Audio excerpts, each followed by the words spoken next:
Boa tarde a todos. Eu queria agradecer a vocês a presença aqui no Salão de Ideias.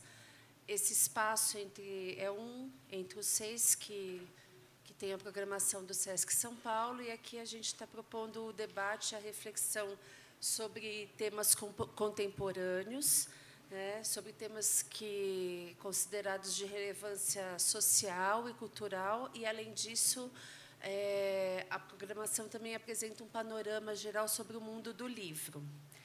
Nessa mesa, em busca da sociedade ideal, a ideia é de que a gente discuta, nessa época de grandes tensões sociais, né, no mundo contemporâneo, que nós discutamos com os dois importantes nomes do pensamento contemporâneo, os movimentos utópicos e as ideologias. Nós temos aqui o professor Paulo Arantes, que é um filósofo aposentado, né, da Universidade de São Paulo, e é autor, entre outros títulos, de O Novo Tempo do Mundo e outros estudos sobre a era da emergência, e que coordena atualmente a coleção Estádio de Sítio, da editora Boitempo. Logo após aqui o debate, o professor Arantes vai estar dando autógrafos no estande da editora Loyola, no box M600. E, ao lado dele, o historiador Gregory Claeys, que é um dos autores das edições SESC, e que tem conosco um livro publicado e que se chama Ideologia, a História de uma Ideia. E também, logo após... E, logo após o debate, também vai estar lá no estande. Então, professores, por favor. Thank you very much for your introduction. And I'm very grateful to Obrigado pela sua apresentação. Estou muito agradecido pelo SESC, pelo convite para vir aqui a São Paulo. É a minha primeira vez que venho ao Brasil e eu estou muito bem impressionado pela hospitalidade dos brasileiros. O clima também é muito quente, muito caloroso. E eu peço desculpas porque eu vou ter que falar em inglês. Eu espero que os tradutores possam fazer um bom trabalho e vocês possam me entender de forma adequada. Estou tentando organizar o meu pensamento em matéria de 9 pontos para ter uma forma cronológica, tudo que eu tenho que falar e dar sentido ao tema deste livro e o que é utopia. Então, bem-vindos, muito obrigados por estarem aqui. Então, o primeiro ponto que eu queria conversar, eu acho que é a primeira questão que qualquer autor ou professor faria sobre qualquer tema, e isso é perguntar para vocês uma pergunta que talvez vocês poderiam fazer quando a gente tenha tempo para trocar de ideias. Por que vocês estariam interessados neste tema, na utopia, né? Então, em inglês, como em qualquer outro idioma, utopia quer dizer nenhum lugar, né? Né? Mas também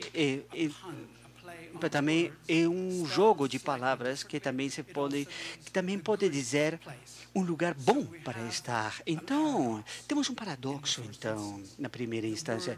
A palavra utopia, né, quer dizer, para a maior parte das coisas, algo utópico é algo impossível.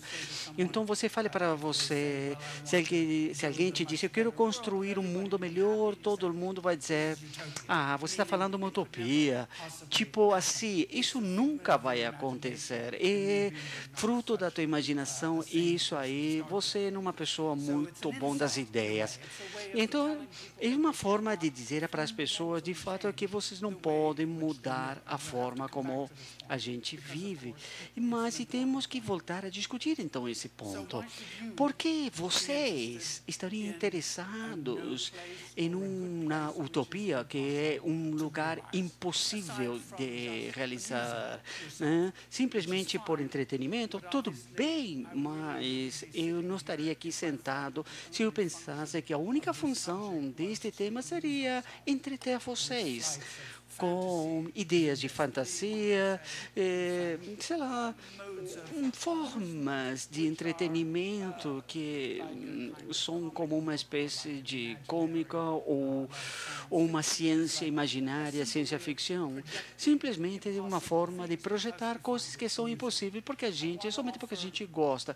Não, eu quero dar um outro sentido da palavra utopia e o que quer dizer para mim.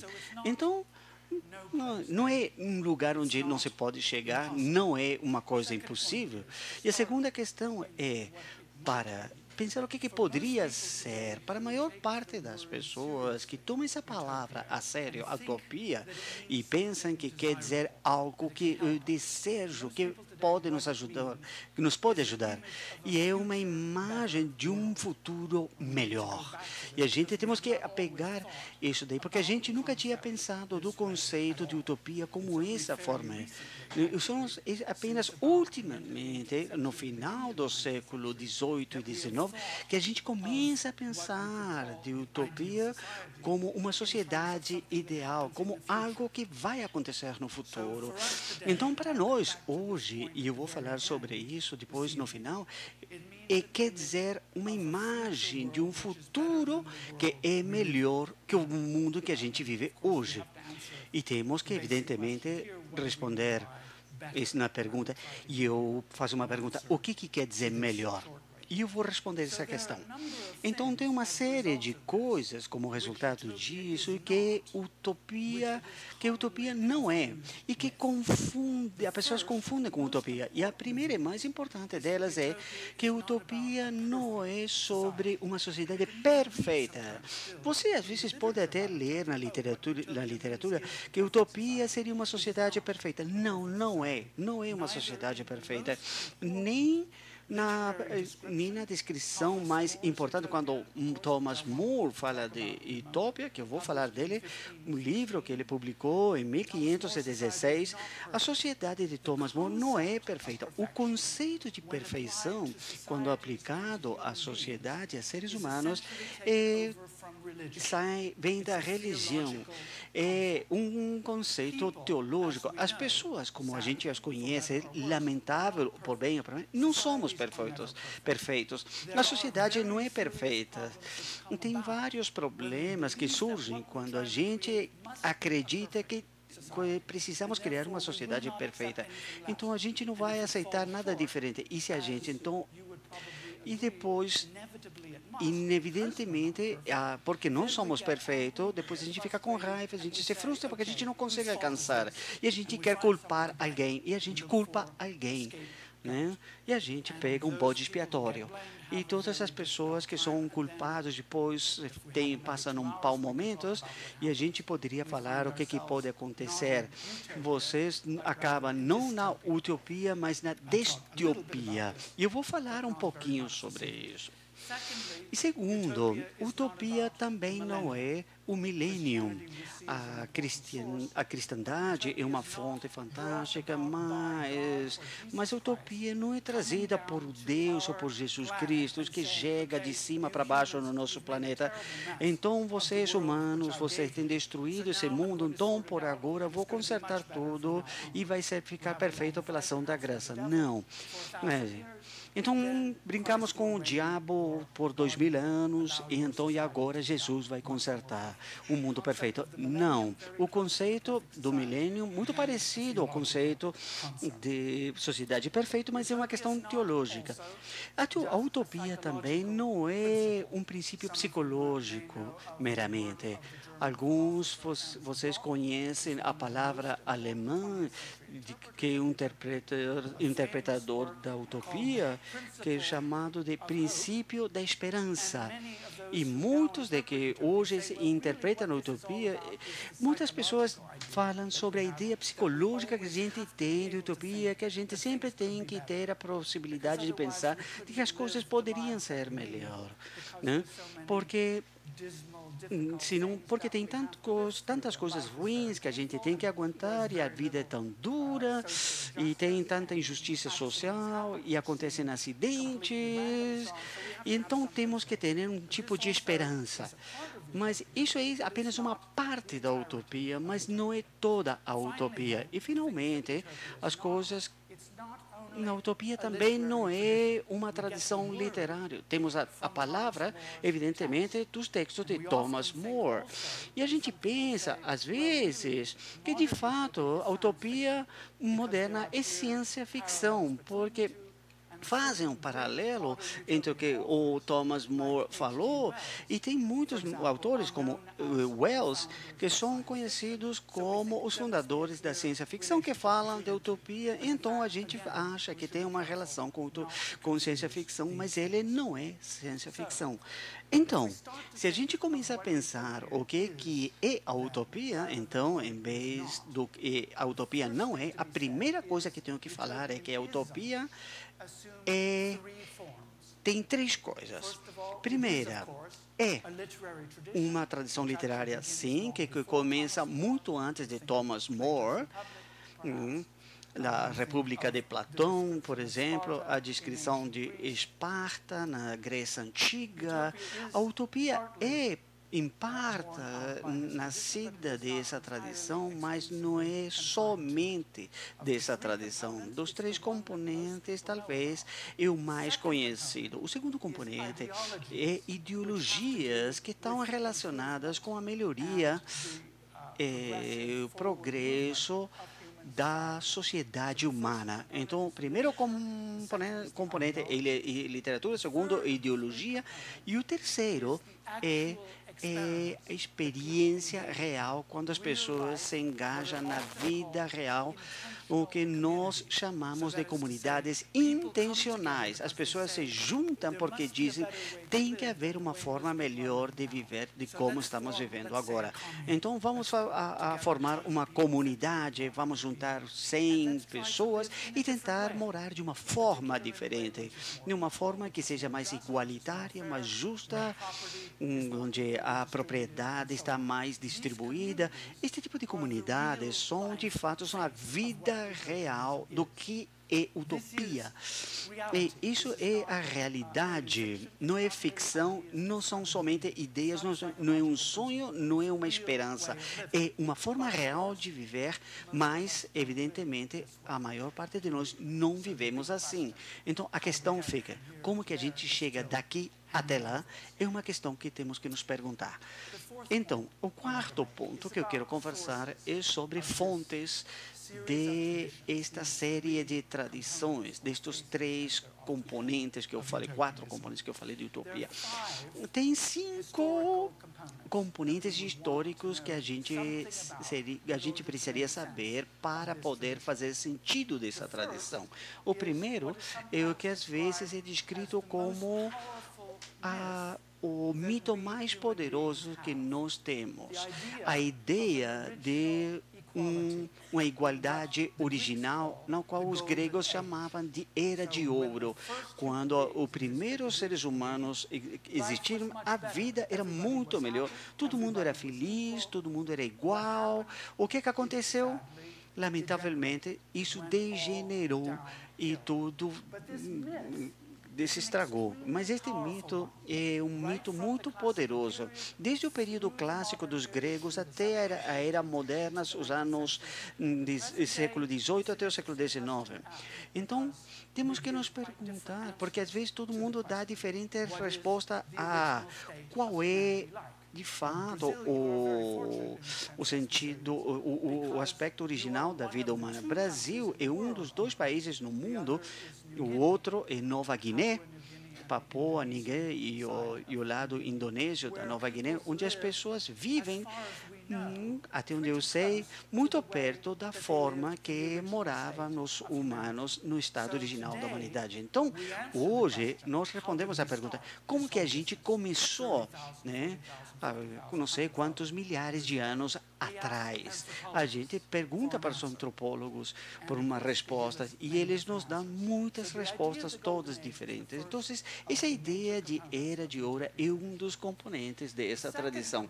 O segundo componente, evidentemente, é um que todos vocês conhecem, é a cristandade. A cristandade nos dá 2 conceitos o paraíso terrestre, onde, evidentemente, na história contada no Gênesis, o mito cristão da cristandade, Deus cria Adão e manda Eva, e, evidentemente, eles vão àquele mansão, a árvore de maçã, e sabem o que tem lá? Tem uma cobra, e a cobra, como a gente sabe, é o Satã.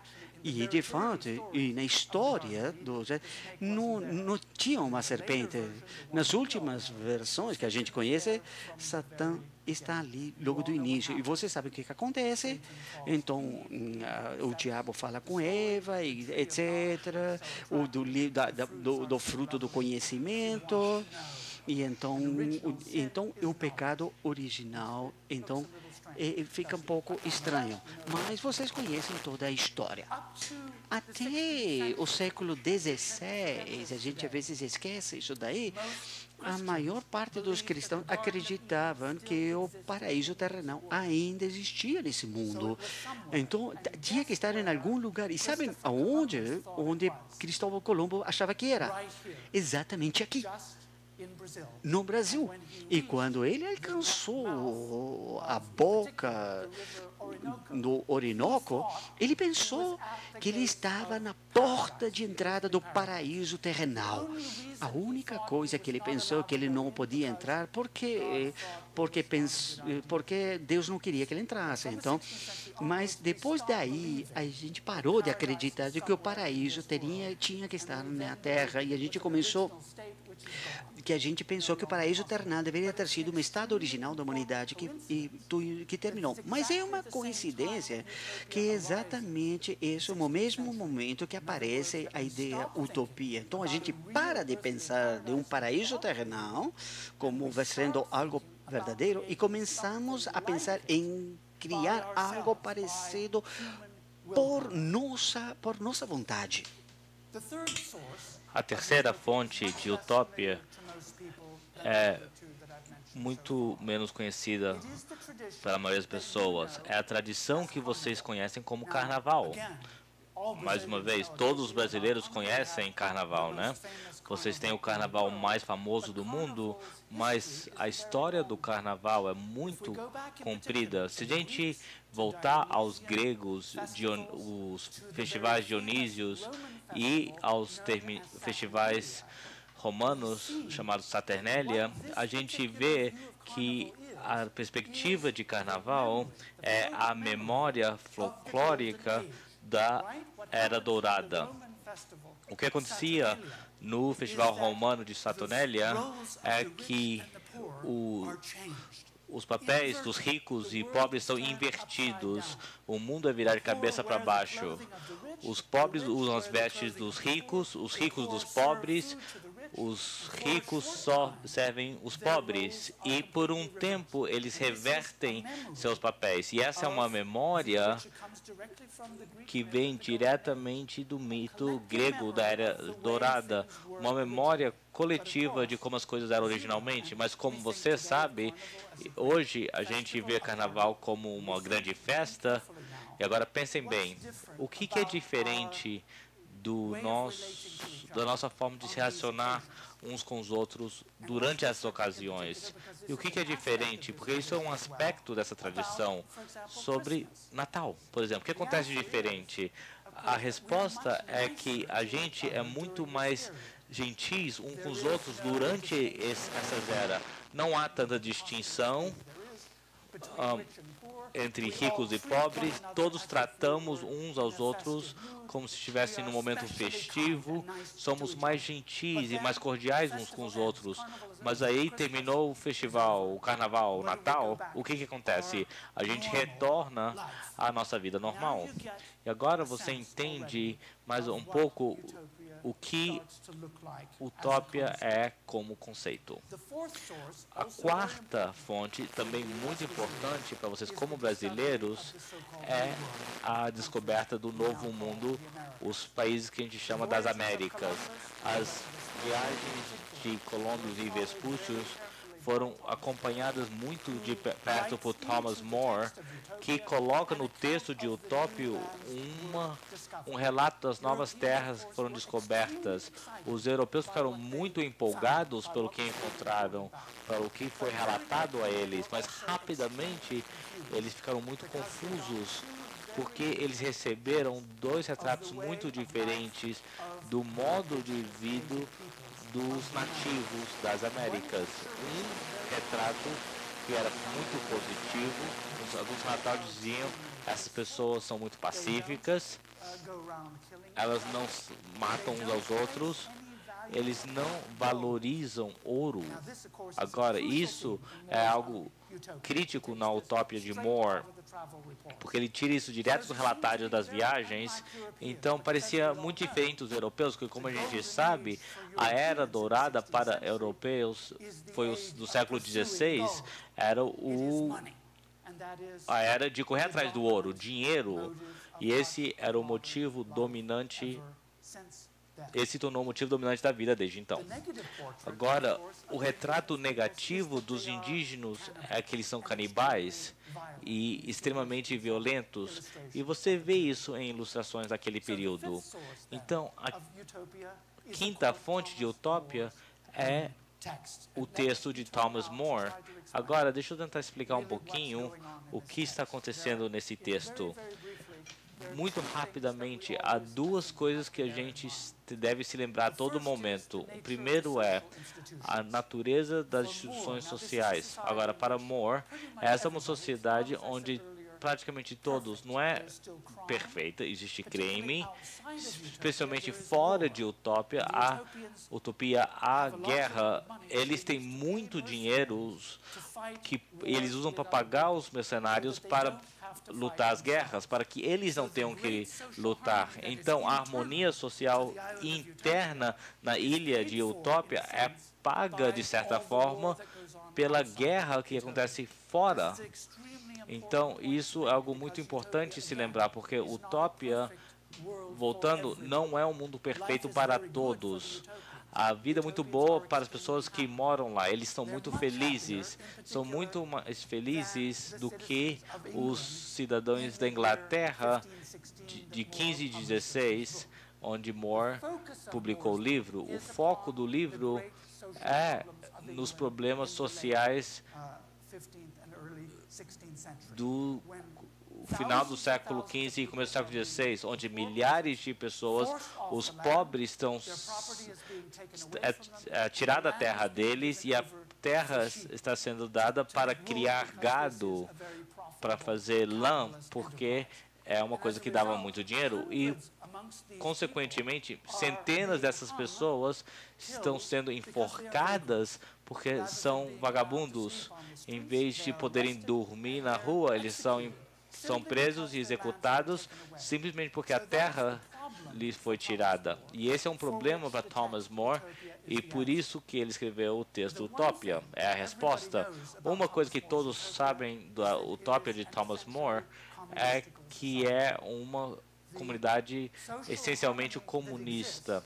A harmonia social depende das pessoas, de não haver propriedades privadas, entre outras coisas. Então, você mora 7 anos numa casa, a maioria das pessoas trabalham no campo, ajudando com o trabalho, aí você vive na cidade, mora 7 anos numa casa e muda de casa, para se certificar que ninguém tenha propriedade privada por períodos mais longos. A segunda coisa de se lembrar de Utopia, também é algo muito controversial. Claro, Marx e Engels e muitos escritores usaram a Utopia do More. Eles dizem que ali foi o começo do movimento comunista. É isso aqui que deve ser uma sociedade mais justa no nosso mundo. Então, a segunda coisa que o Morse faz é tão controversial quanto a primeira. Volta a coisa do carnaval e de festivais, que eu já falei. É como nos relacionamos uns com os outros, como tratamos uns aos outros. Há, sem dúvida, em Utopia, muito mais gentileza do que no mundo em que Thomas More vivia. quando ele escreveu o livro, há uma atitude das pessoas uma para com as outras que se aproxima muito do que More pegou de Aristóteles, o filósofo grego, a teoria de amizade. Então, a forma das pessoas se relacionarem em Utopia não é amor, não é o amor cristão, é muito mais é um conceito mais pagão e clássico, não é um relacionamento familiar, então a gente não se enxerga como irmãos e irmãs, isso seria demais, eu acho que More diz, mas seria uma forma modificada de amizade, e eu chamo isso uma ideia de sociabilidade aumentada. Então, em vez de nos serem família, a gente vai fazer um esforço maior. Não somos mesmo a mesma família, mas tão poucos são totalmente alienados ou estranhos, hostis uns aos outros e preocupados apenas com os nossos interesses. Então, é o meio termo entre esses ideais. Então, o que acontece? Sexto ponto, entre o momento que ele publica Utopia e o século XX. No século XVI e XVII e XVIII, o texto é traduzido para todos os idiomas europeus e no meados do século XVI, vários grupos de pessoas, como os Anabaptists na Europa Central, e especialmente setores religiosos, apontam para Thomas More e dizem, aqui tem uma ideia que para nós é o cristianismo de verdade. O que Jesus realmente ensinou é que deveríamos ter bens em comuns. E o que Thomas More ensina também é que é possível imaginar uma sociedade em que podemos ter isso. Então, a partir do século XVI, temos experimentos práticos e começou com centenas e milhares de textos literários até o dia de hoje. Todo ano, centenas de textos são publicados. Claro, hoje, mais distópias do que utópias são publicadas. Depois a gente fala disso. Mas, até o final do século XVIII, duas coisas importantes aconteceram. Mais ou menos 1780, mais ou menos, 1780, as pessoas começam a dizer pela primeira vez que talvez a gente não devesse pensar na Era Dourada como algo do passado, mas talvez, na verdade, devemos ver isso como algo que virá no futuro, se torna iminente a nós. Então, a possibilidade da criação humana não está limitada à criação humana, mas pode ser recriado nesse mundo e talvez até na nossa própria vida. Isso é um desenvolvimento surpreendente, porque muito do texto literário dos 200, 300 anos antes haviam descoberto Utopia em um continente ou uma ilha no interior, ou de um passado imaginário, ou de um futuro muito, muito, muito distante. Mas no final do século XVIII, as pessoas começam a achar que talvez a utopia é algo que nasce da sociedade em que vivemos agora. Aí, fundamentalmente, a maior mudança para nós acontece em 1789, a Revolução Francesa, a revolução que derrota a monarquia, que derruba a monarquia e instala uma república que o interesse é o povo como um todo. E aí você tem Thomas More, aí a gente volta para Thomas More 300 anos antes, esse é o ideal que More retrata. Infelizmente, a Revolução Francesa não é o sucesso que todo mundo esperava. Há uma usurpação do poder pelos Jacobins mais extremos, há um período de terror, a decapitação de milhares de pessoas, e aí o terror termina, aí vem um ditador, Napoleão Bonaparte, Quando Napoleão é derrubado, muitas pessoas dizem isso é horrível, estava em nosso poder, eu estou falando o que Thomas Paine falou, de criar um novo mundo e a gente errou. De alguma forma, cometemos um erro grave. Imediatamente após a queda de Napoleão, nós vemos o começo do socialismo. Schaeffer, e é claro, rapidamente nós vemos no 1840 Marx e Engels. A nova ideia, dá uma olhada em Thomas More, fala, Thomas More estava certo em pelo menos duas coisas. Nós temos que ter bens em comum. A maior parte dos socialistas iniciais dizem isso. Fourier, ele não é um comunista, mas acredita em outra forma do compartilhamento de propriedade. Engels e Marx são mais comunistas e ele era mais igualitário, mas isso é a fundação para uma melhor forma de tratar uns aos outros. E é claro, a palavra socialismo significa um novo sistema social onde somos mais sociáveis. É isso que a palavra significa. Ism em inglês é oposto em francês, em português, é o oposto ao que originalmente se chamava o sistema individual, onde todos competem entre si. Então, o sistema social é contra essa competição. Então, socialismo vem desse sistema social. E, claro, vocês sabem o que acontece ao final do século XIX. Duas coisas muito importantes.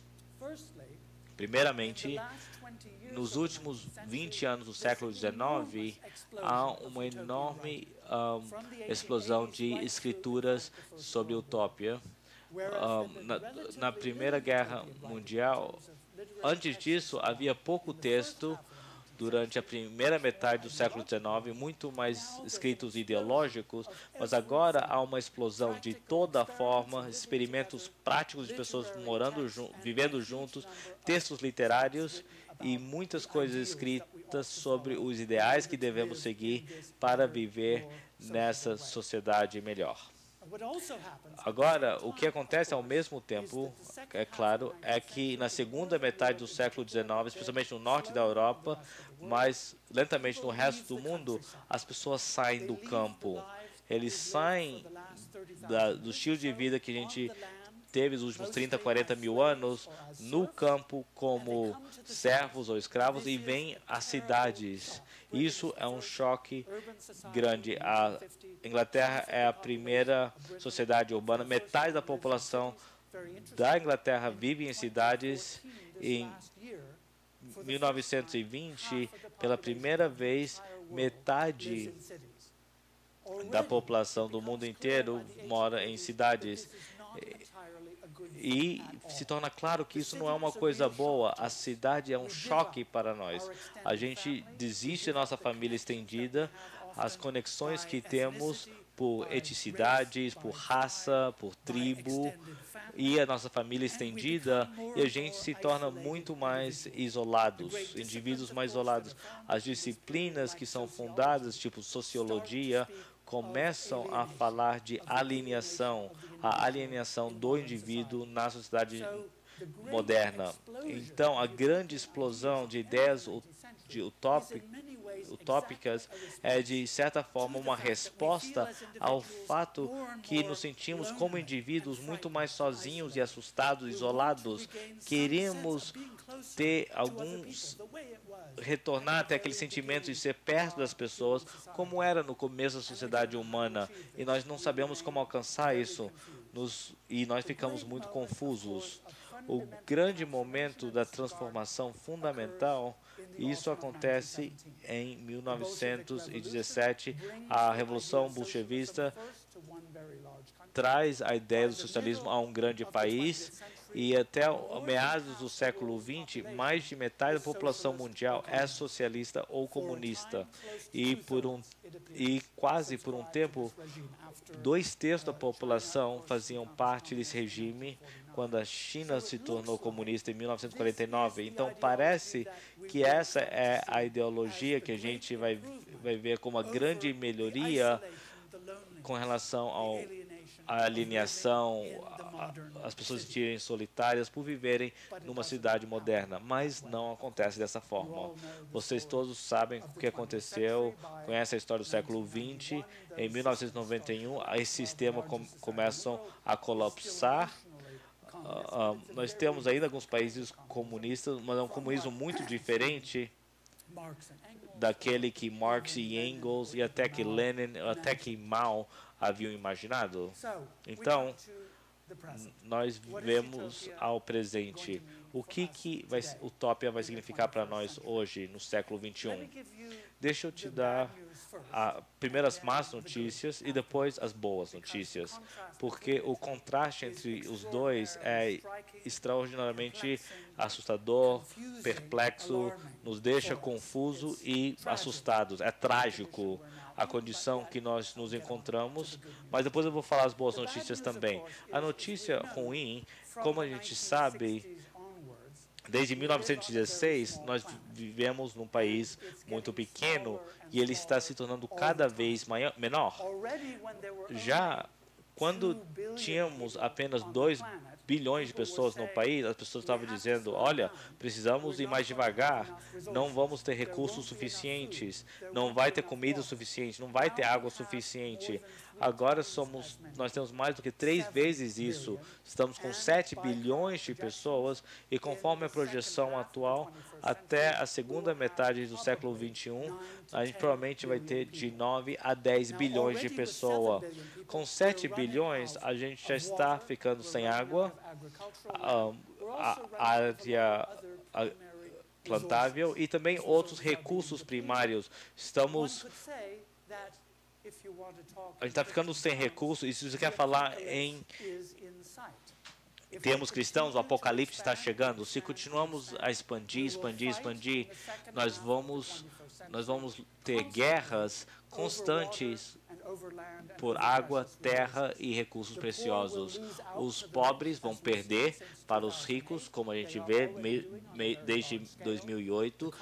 Isso já está acontecendo. A concentração da riqueza vai se tornar maior ainda e, eventualmente, vamos ter um mundo extremamente inigualitário, onde há bilhões e bilhões de pessoas que estão sempre à beira da fome e sem as formas adequadas para se alimentarem e água para beber.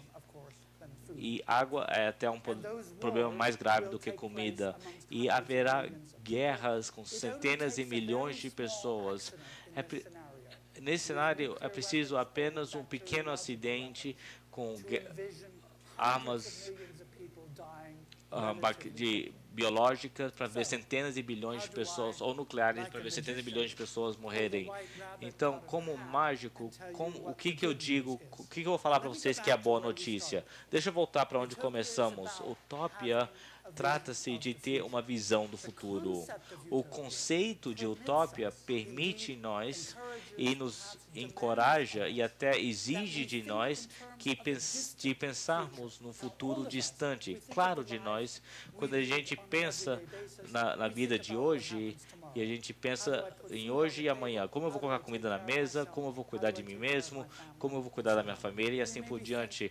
Talvez pensamos até o que vai acontecer ano que vem, mas se a gente pensar em nós como espécie humana, isso não é o suficiente. O jogo final, o apocalipse possível, não está tão longe. 50, 80 ou 100 anos. Utopia exige que pensemos em longo prazo. Se sabemos que temos que pensar nesses termos, podemos pensar numa solução. Não é impossível. Precisamos pensar no futuro distante também, porque se não pensarmos assim, se continuarmos no caminho que estamos hoje, estamos fadados. Desculpa, é pessimista dizer isso, mas é realista. Mas se imaginarmos que podemos evitar essa catástrofe, aí ela será evitável, porque a gente vai começar a pensar o que a gente faz para mudar nosso comportamento, para não chegarmos nesse ponto. Então, eu quero terminar com um ponto positivo. Utopia demanda que a gente mude o mundo e nossas próprias vidas, mas nos mostra historicamente que nós temos uma escolha muito clara, e a escolha não é muito agradável. Ou mudamos nossa forma de viver, ou vamos destruir o mundo em que vivemos. Muito obrigado por sua paciência.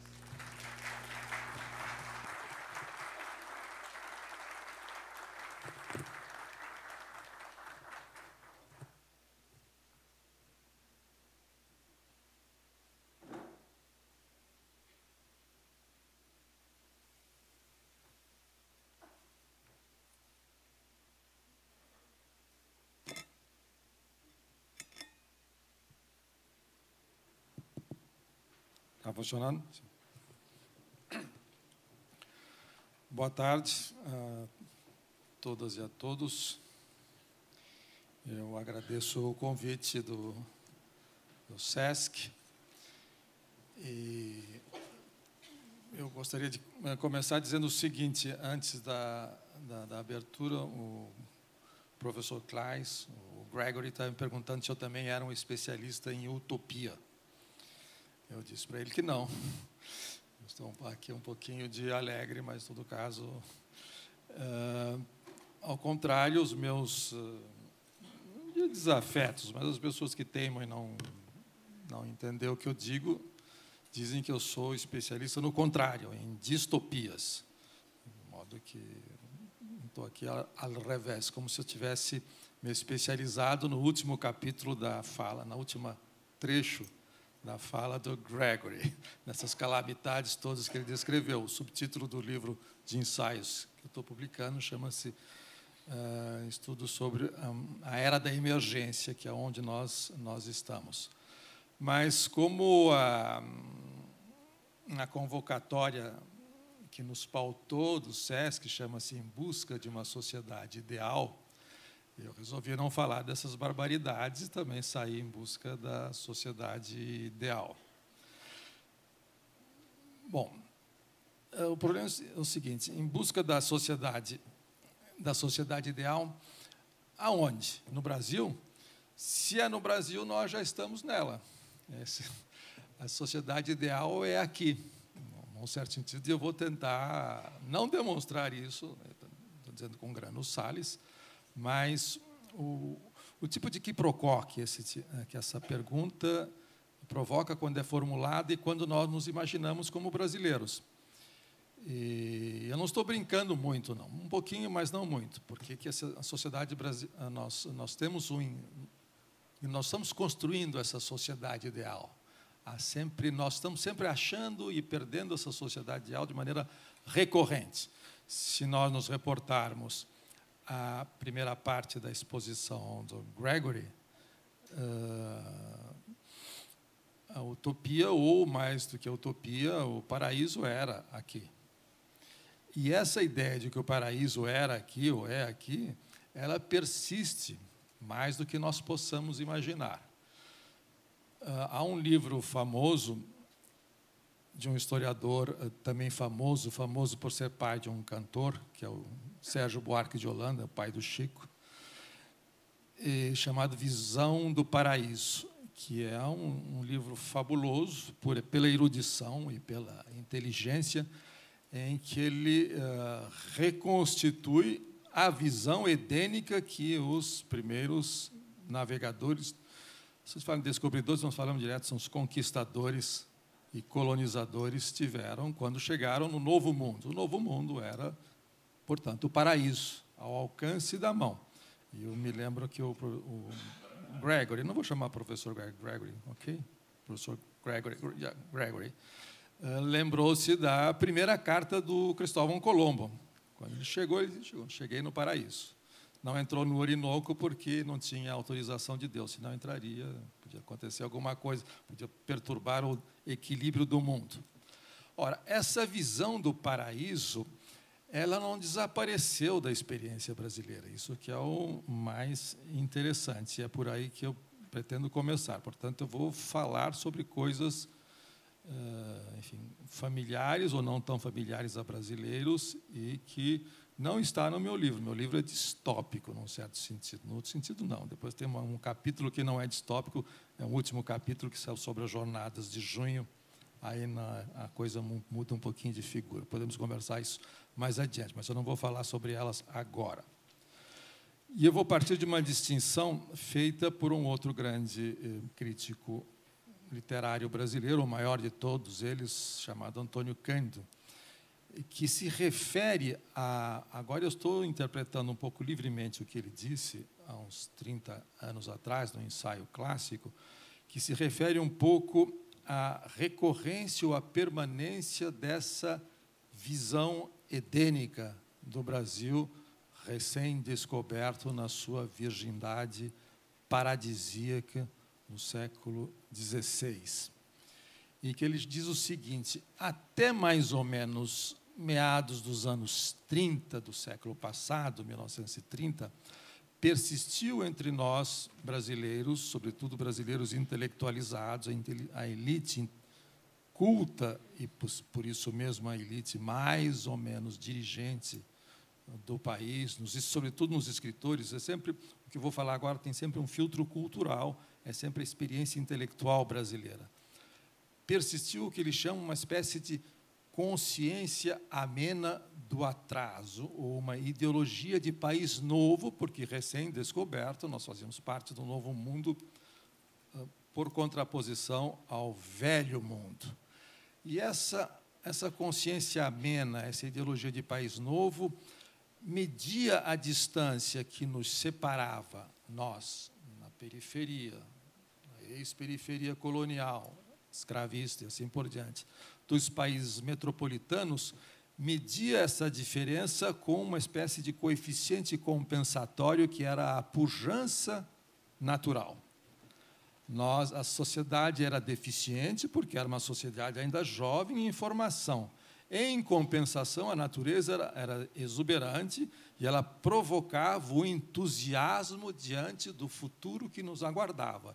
E, portanto, nós éramos uma nação historicamente comprovada, fazíamos parte do novo mundo, que tínhamos um encontro marcado com o futuro. Isso não é lenda. Não. Quando o Stefan Zweig escreveu um livro famoso chamado Brasil, País do Futuro, o título não é tão bobo assim, e ele não era longe de ser uma pessoa boba, era um grande escritor, o Stefan Zweig, ele percebeu muitas coisas. E ele percebeu coisas, ele intuiu, ele não era um escritor, ele intuiu que os países da América, incluindo lá em cima os Estados Unidos, mas sobretudo os da América hispânica e portuguesa, eles nasceram com os tempos modernos e, portanto, eles eram uma espécie de engenharia social e política, essas nações recém-fundadas na época da independência, que se comportavam como sociedades orientadas para o futuro. Como se essa dimensão temporal, social e histórica fizesse parte da nossa autocompreensão. De modo que,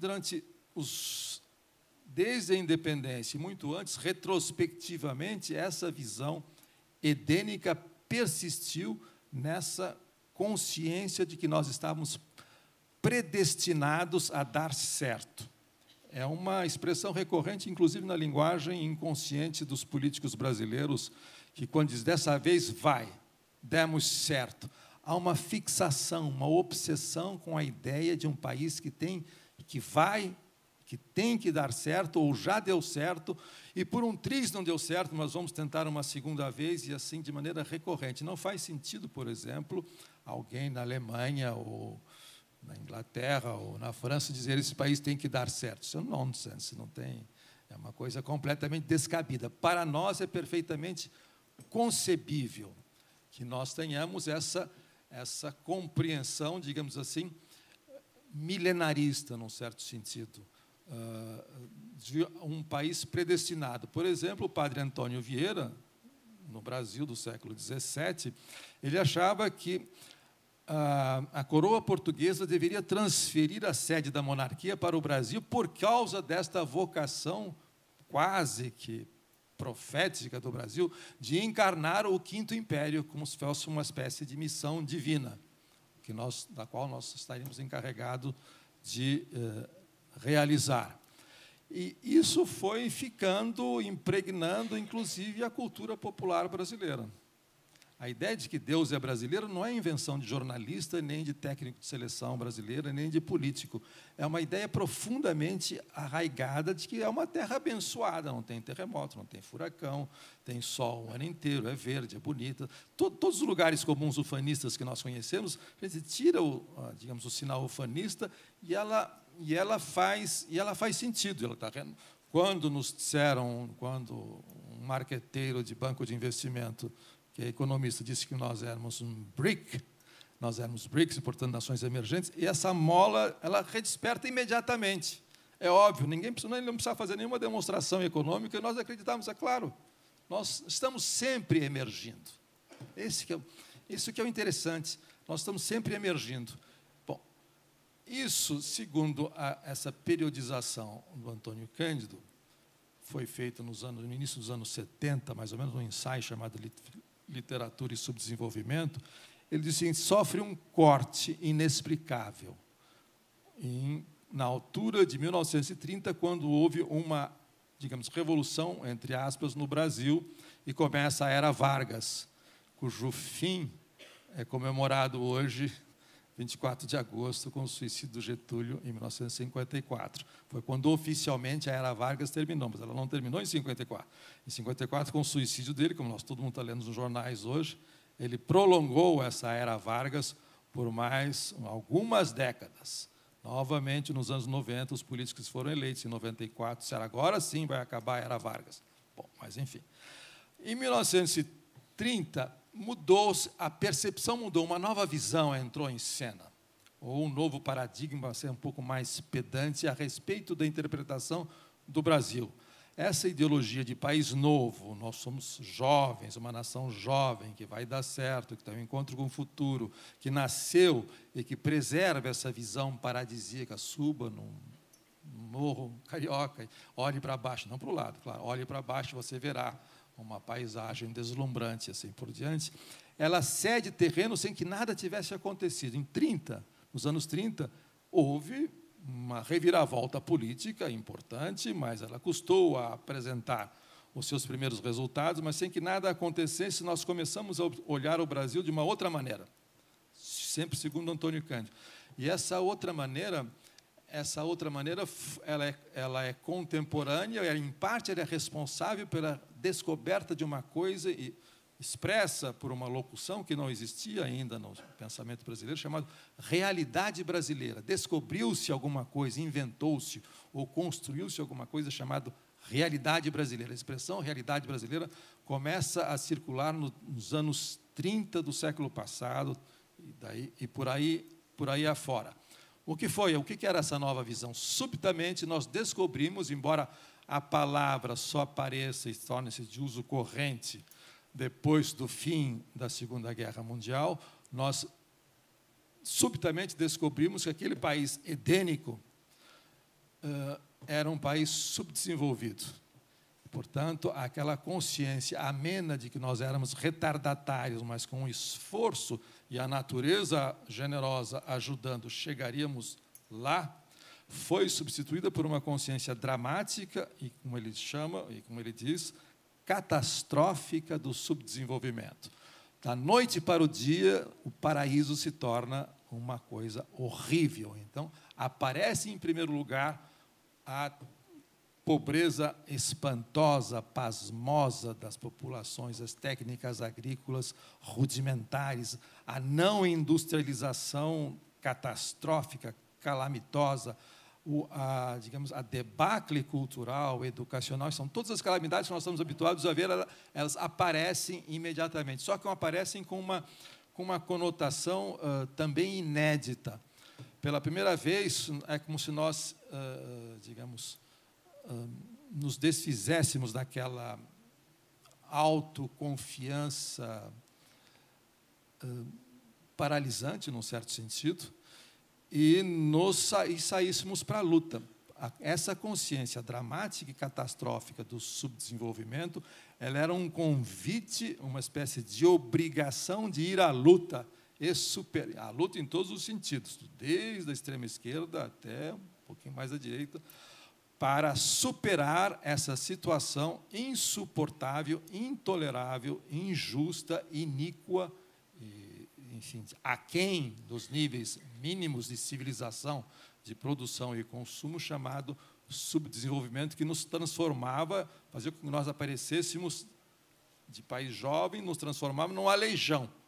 Era uma coisa desengonçada, desequilibrada, em que havia contrastes insustentáveis e pavorosos. O Brasil passou a ser conhecido, pelos uma certa literatura europeia, inclusive francesa, como um país de contrastes, e contrastes incríveis, inacreditáveis, injustificáveis. Bom, nesse momento, a partir dos anos 30, mas, sobretudo, depois do fim da guerra, torna-se uma espécie de missão nacional a superação do subdesenvolvimento e o ajuste de contas com essa consciência catastrófica da iniquidade social, tecnológica, econômica que nos definia.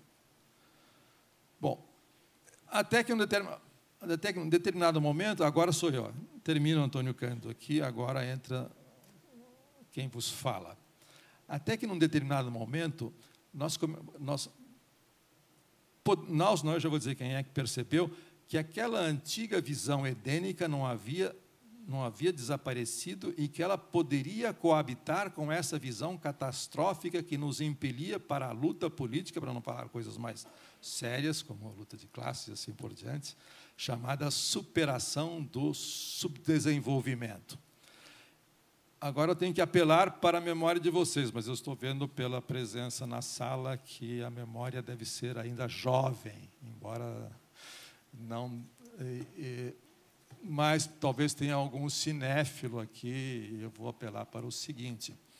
Um filme, talvez um dos mais importantes, mais extraordinários filmes da cinematografia brasileira, de um baiano profético e maluco chamado Glauber Rocha, maluco porque profético, porque enxergava além do seu tempo e via coisas, fez um filme chamado Deus e o Diabo na Terra do Sol. Glauber Rocha. Bom, esse filme, eu imagino que é obrigação de todos os presentes, se não viram, irem ver, porque não tem como não ver esse filme. Bom, fácil, agora é fácil, baixa tudo, baixa, chegando em casa, baixa e veja a cena final do filme. Eu não vou contar todo o filme, porque senão eu vou longe demais. A cena final do filme é a história de um vaqueiro, se passa no Nordeste, na época do cangaço e dos beatos, que proliferavam nas regiões da seca nordestina. Um vaqueiro chamado Manuel e sua mulher Rosa, que perdem tudo com a seca, e ele procura uma solução. Desespero, e a primeira solução que acontece é Deus. É Deus, e encontra um beato chamado Sebastião, que ele segue, cuja pregação ele segue de Seca em Meca até um morro. Bom, não vou contar tudo, mas depois a coisa não dá muito certo com o beato Sebastião e aparece Corisco, que é o cangaceiro, o braço direito do Lampião, o Corisco, que é o Otton Bastos, bem estilizado. E o caminho da salvação, a vereda da salvação, passa a ser, o banditismo social, digamos assim. Tampouco dá certo, na visão do cineasta e no enredo. E, num determinado momento, quando eles já estão isolados na Caatinga, perseguidos pela polícia, os dois, o vaqueiro Manuel Rosa e o Corisco, já ensandecido, por assim dizer, uma espécie de transe místico, e começa a sangrar todo mundo, é um beco, um impasse, e ele foge.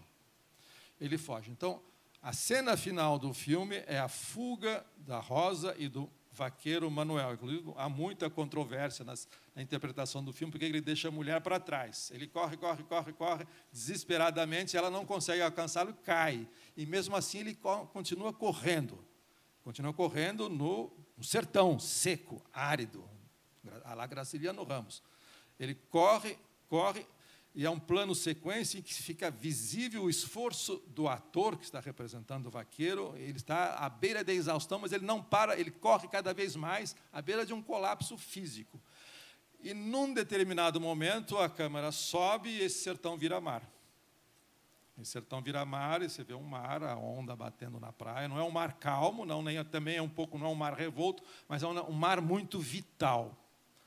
Ora, e a trilha sonora começa, a música começa a cantar, a letra do Glauber, a música do Sérgio Ricardo, que é o sertão vai virar mar, o mar vai virar sertão.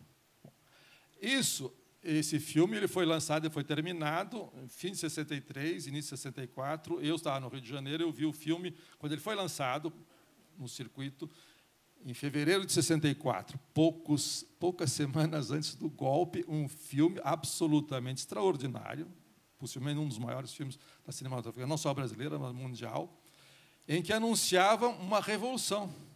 Anunciava uma revolução. E uma revolução que era uma transfiguração. Que era uma transfiguração do sertão em mar. Era o país de cocaína. Era a abundância, a fartura e a mudança total da vida, quase que apocalíptico no sentido não desastre, mas de revelação. Essa transformação do mar, do sertão em mar. E cantava, e terminava as últimas cenas, aquele mar revolto, você dizendo, ele estava dizendo a revolução vai acontecer, mas ele não estava dizendo a revolução vai acontecer. A expectativa, a perspectiva revolucionária no Brasil, como de fato era, em termos triviais. Para dizer isso, se passa num tempo qualquer, na época do cangaço, portanto, é nos anos 30 e 40, a época de Napoleão, de Lampião.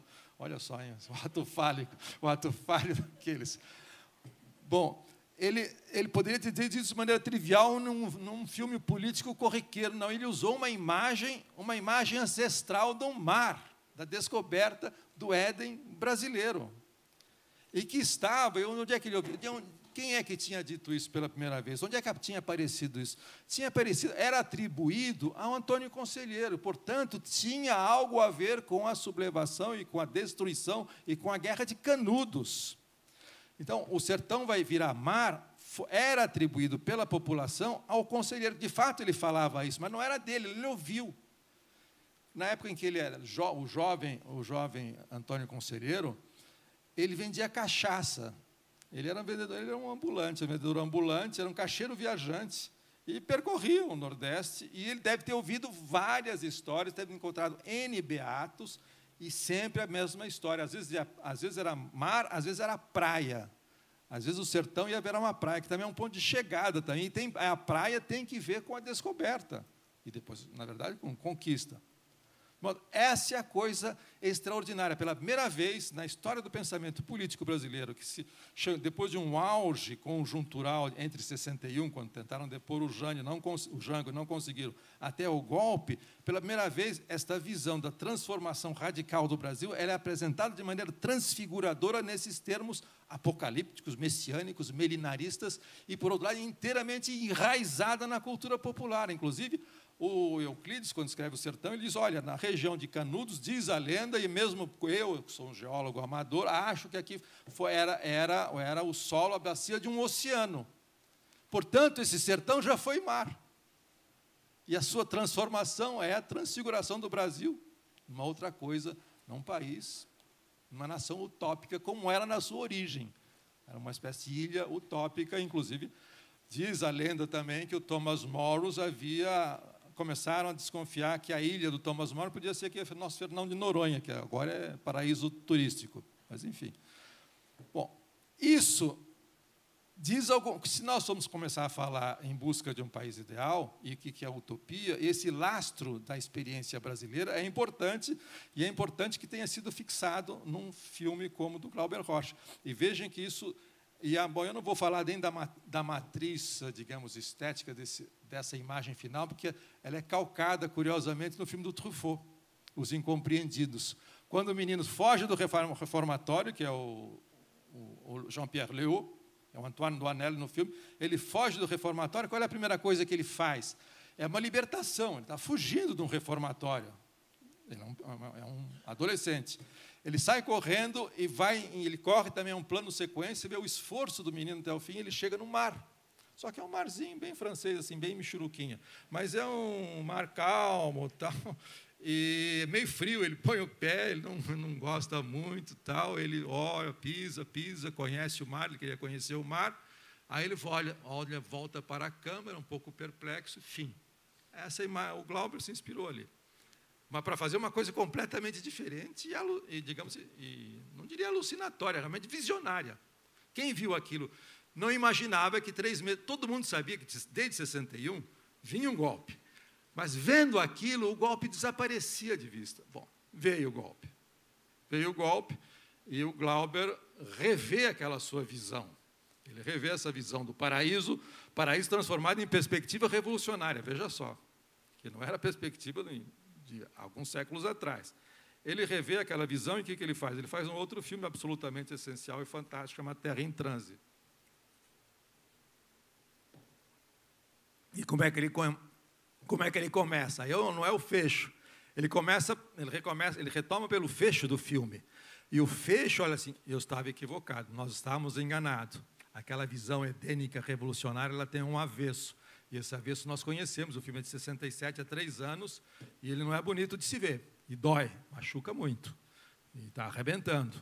E o que é esse avesso? É um grande plano, começa com uma espécie de oceano, novamente um oceano ancestral, mítico, edênico, imaginário, paradisíaco. É mais ou menos esférico, parece o planeta, e vai se aproximando de uma terra, tem uma música, o fundo é um candomblé, vai se aproximando de uma terra que ele chama Eldorado, um país interior. Eldorado somos nós. Mas é o Eldorado também da visão dos conquistadores, dos descobridores da visão edênica anterior. Bom, e aí ele vai começar a contar a história do golpe. Então, ele volta do mar, desse oceano original, em que nós dissolvemos a nossa promessa eterna de felicidade, reencontro com o futuro, ele volta para a Terra. Nas primeiras imagens, bom, tem o Jardel Filho, que é o intelectual, ele vai para a luta armada, é ferido, e tem nas dunas, o filme todo é um flashback. Quando começa o flashback, é a agonia do personagem. O flashback, o que é? É um dos golpistas, que é o Porfírio Díaz. O Porfírio Díaz tinha sido ditador mexicano progressista dos anos 30, mas ele põe no Paulo Autran. E o Paulo Autran é uma personificação diabólica de vários entes malignos que povoam esse país. Um deles, vocês não lembram mais, chamado Carlos Lacerda, que estava no atentado que resultou no suicídio. Bom, hoje não esclarecido. Ele está na praia, veja só, recomeça a história edênica do Brasil pelo avesso. Ele está na praia com a bandeira negra, só que não é negra da utopia, não, é negra mesmo. Uma cruz e 3 personagens, todos com fantasia de carnaval.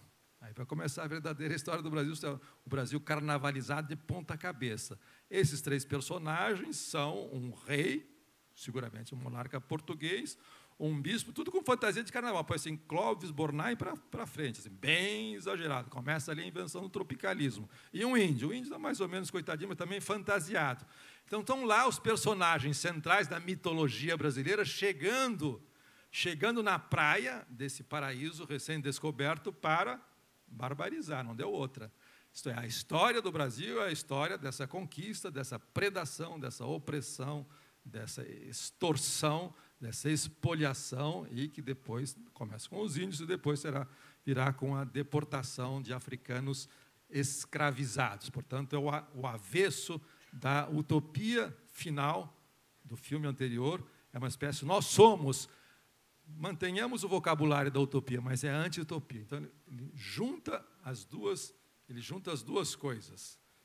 No filme anterior e nesse filme, ele consegue fazer com que essas duas visões, pela primeira vez, elas se entrelaçam no primeiro filme, visão do subdesenvolvimento e do paraíso utópico, e depois a anti-utopia vinculado ao período da ditadura que se abre, que não é uma ditadura qualquer, não é uma quartelada, não é uma coisa de militar, é algo sinistro que aparece, que vai se transformar numa modernização. Ora, Acho que eu estou no fim, né? Estou no fim, mas eu vou acabar, então, depois eu conto o resto. Só 5 minutos eu encerro, que é só esse era o prólogo. Bom, o que acontece é uma coisa extraordinária também, do ponto de vista, eu estou contando agora, são capítulos de uma história política e intelectual da ideia de utopia no Brasil. Ela tem um frente e verso, que é o seguinte: depois do golpe consumado, e alguns anos depois, quando a coisa começa a tomar jeito, aparece, eu acho que isso da maior importância, é uma coisa pouco estudada no Brasil. E as pessoas conhecem, agora eu vou fazer uma descrição familiar disso. Começa a aparecer ou ser formulado alguma coisa que eu poderia chamar de mitologia, digamos assim. Mitologia com lastro real, com base, com apoio na realidade. Senão não seria mitologia, seria um devaneio sem pé nem cabeça, como outro qualquer. Independentemente da posição política de quem analisa essa nova conjuntura que se origina em 64, que é a origem do Brasil contemporâneo, 50 anos depois nós somos isso, que foi feito em 64, milicos à parte, estão no quartel, mas isso não quer dizer nada. Começa a aparecer começa a ser fabricado e construído lentamente e com apoio na realidade uma espécie de utopia retrospectiva. Essa utopia retrospectiva diz o seguinte, independentemente da posição mais ou menos radical de quem faz essa revisão. Em 64, o golpe de 64, mesmo as pessoas mais moderadas, apenas civilizadas, diz o seguinte: a civilização brasileira, da qual nós estávamos falando, a civilização brasileira, 64 foi um desastre para a civilização brasileira, da qual nós não mais nos recuperamos, nem nos recuperaremos. Foi uma calamidade, foi um trauma, foi um divisor. E o que isso significou? Significou que estava em marcha, em construção, alguma coisa como alguns autores, eu não posso fazer enumeração de todos aqui, começam a chamar de utopia brasileira, que, de certa maneira, estava a caminho nessas 2 décadas de redemocratização, desde o fim do Estado Novo, e assim por aí, estava em construção até que foi abortada em 64. Então, retrospectivamente, começou-se a fabricar alguma coisa como uma utopia brasileira que teria existido, de fato, a caminho, ao alcance da mão, e que abortou em 64. Eu não estou dizendo nada demais. Quem acompanha as coisas ou tem um pouco de memória, lembra-se quem é que investiu nessa. Pegou a coisa já no ar, voando, como sempre, tem faro para os negócios, tem faro ideológico, chamado Anos Dourados. Todo mundo começou a fazer música, filmes, programas de televisão, novelas na rede, aquela chamada Anos Dourados. Então, todo mundo começa, veja só, embora não fosse necessariamente contra o golpe, lamentava ou tinha nostalgia de algo que ninguém, aliás, tinha vivido, porque todo mundo era muito jovem, só os mais velhos, como se os anos ditos de desenvolvimento fossem os nossos anos dourados. E isso começou a provocar várias revisões, como, por exemplo, um endeusamento sempre com lastro na realidade, nada é arbitrário. Como, por exemplo, dizer o seguinte: esses anos dourados que nós estamos redescobrindo agora postumamente, porque eles acabaram, postumamente, ele tinha uma trilha sonora, digamos assim, para falar de maneira vulgar. Essa trilha sonora chamava-se Bossa Nova. Aí começa a canonização, já em vida, do João Gilberto e do Tom Jobim. Os dois passam a ser os 2 santos de uma coisa chamada a promessa brasileira de felicidade, aquela porção de felicidade que o Brasil tem para oferecer para a humanidade, e que se encarna na bossa nova e na música genial desses 2 grandes intérpretes, um e compositor, o outro. E passa a ser redefinida por um crítico musical respeitável, importante, como uma ideologia de classe média, e uma ideologia de classe média em que nós transformamos o nosso déficit numa superioridade. O que ele diz? Por que é ideologia de classe média? É classe média carioca de apartamento. E é uma utopia, não, perdão, eu falei ideologia, mas é uma utopia de classe média, e que é mais do que a expressão de um momento em que o país foi feliz. País significa classe média, claro. É que ela é a própria felicidade, e, portanto, está aí como se fosse uma escolha num menu à la carte, que você escolhe tal coisa para reconstruir algo que poderia ter sido. Ela está aí viva, com promessa de felicidade. Aí vem o outro, o senhor Caetano, que disse: nós, o país, tem que se esforçar para estar à altura daquilo que o profeta João Gilberto, não é mais Antônio Conselheiro, mas é mais ou menos Antônio, está dizendo que o João Gilberto também anunciou uma transformação do sertão em mar, é óbvio, só que nós temos que nos adequar a essa promessa. E daí alguns analistas de música dizem: olha, a sensação de ascensão que dá a bossa nova no mundo inteiro, isso não é degradante a observação de que se ouve muito bossa nova em elevador, em avião. Por quê? Porque ela tem um elan ascensional. Você levita de felicidade e leveza, é óbvio. Ouve um pouquinho se está associado a uma decolagem. Pode ser a decolagem do país, pode ser um elevador subindo para ir ao dentista, mas você está ouvindo um pouquinho de felicidade. Essa decolagem era para acontecer nos anos 50 e 60, e ela se materializou num outro fantasma que ficou aí dessa utopia brasileira que foi abortada, chamada Brasília. Então, essa utopia ela tem duas dimensões. Tem uma dimensão com a mesma chave, que você abre o país pelas duas chaves, pela chave estética e pela chave social. E nessa chave social é quando a elite iria se reformar e se voltar a abraçar o seu próprio povo, que ela havia menosprezado, e assim por diante. E, por outro lado, tudo isso consubstanciado em Brasília, essa chave estética aparece em várias manifestações, e a principal delas é essa utopia de classe média. Bom, eu vou parar por aqui, porque há uma outra utopia brasileira que estava a caminho nesse momento, também se fazendo, que é o complemento dessa revisão utópica de classe média. Quem redescobre isso era a nossa classe média culta, elite letrada brasileira, que também é chamada por alguns autores recentemente de outra utopia brasileira, que é a utopia do trabalho, que é a da cidadania regulada construída durante a era Vargas. E o grande fetiche dessa utopia chama-se carteira de trabalho. Aí é uma outra conversa, mas veja só, a utopia social e estética imaginada retrospectivamente por essa classe média, ela tinha um fundamento real. No campo popular, ela correspondia àquilo que o Getúlio havia construído, ou havia permitido que se construísse, e chamava-se cidadania regulada. Cidadania regulada pelo seguinte, e com isso eu encerro, porque você só tinha acesso à carteira de trabalho por uma espécie de acordo tripartite que entrava o patrão, o empregado e o Estado que reconhecia aquela profissão. O patrão, naquela profissão reconhecida e regulada pelo Estado, fazia com que você tivesse direito a uma carteira de trabalho que era fiscalizada pelos três. Era o seu currículo vitae, praticamente era a sua certidão de cidadania. Mas só que essas profissões reguladas, reconhecidas e com direito à carteira eram poucas. O campo não existia, foi entregue ao Deus dará, morria como mosca, sem direito nenhum. E nas cidades, só algumas profissões urbanas muito específicas que haviam sido cuidadosamente escolhidas pelo Getúlio, que não dormia de touca, sabia o que estava fazendo, e, portanto, era uma espécie de porta estreita prometida para todo mundo que tivesse acesso a essa senha de ingresso no paraíso, que era o paraíso dos direitos sociais, chamado carteira de trabalho, de modo que corria paralelamente a essa utopia em marcha no Brasil, até que foi abortada em 64. Bom, mas eu vou ficar por aqui. Obrigado.